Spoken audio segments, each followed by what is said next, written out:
Hi, my name is Darren Meyer. I'm the lead solution architect for Endor Labs, and today we're going to talk a little bit about the deployment phase of the SDLC and how that affects your dependency management program, especially from a security standpoint.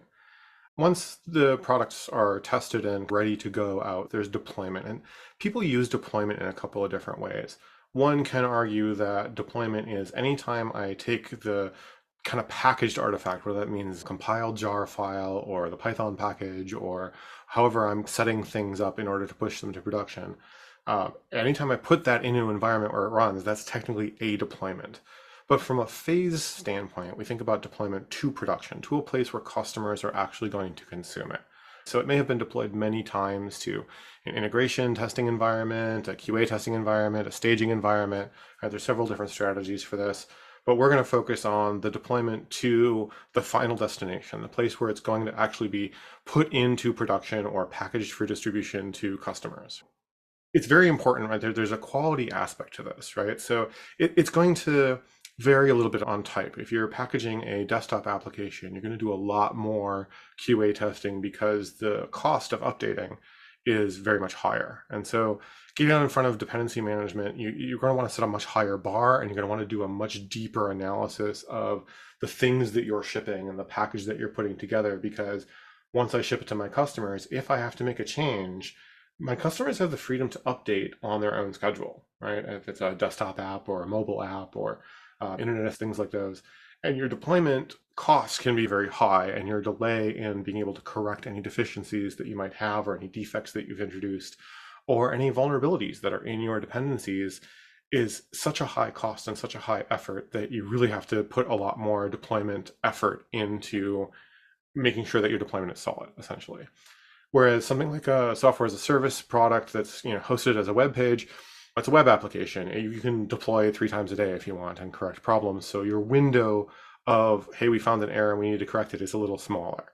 But either way, you have to look at a couple of different things, right? Deployments in modern software development are often automated. So there needs to be technical controls in place to make sure that there's policy enforcement for quality, for security, for performance, for dependency risk, all of those different things that you're concerned about being deployed to production and creating risk for your organization or for your customers need to be set up to gate properly so that the things that you're most worried about will not make it into a production deployment, right?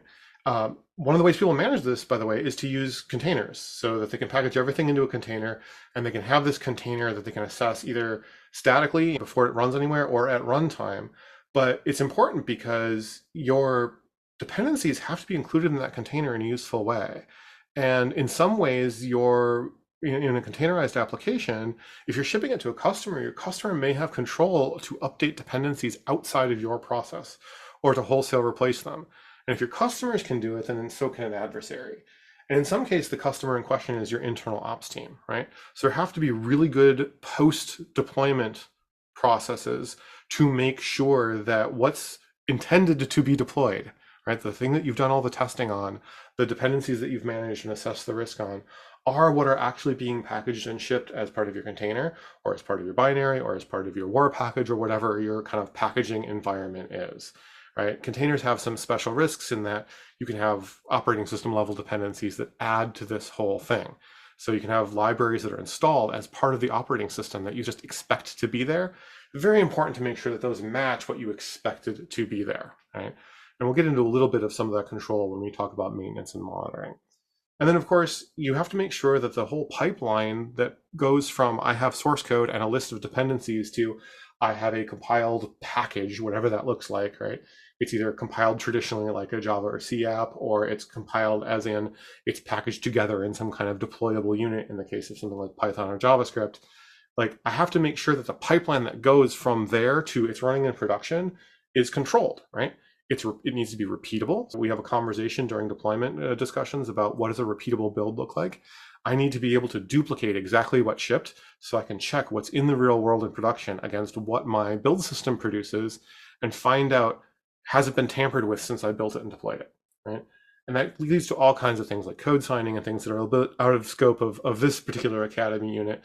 But it's very much about making sure that what we tested and what we assessed is what actually goes out and is being used by our end users or our customers. So being able to assess CI/CD configuration, being able to have controls that block critical issues from being packaged and deployed into a production environment, and making sure that's a manageable process. You can't fix every possible flaw, but you have to fix the ones that are going to pose your organization the highest risk and that are actionable for your developers and operations teams.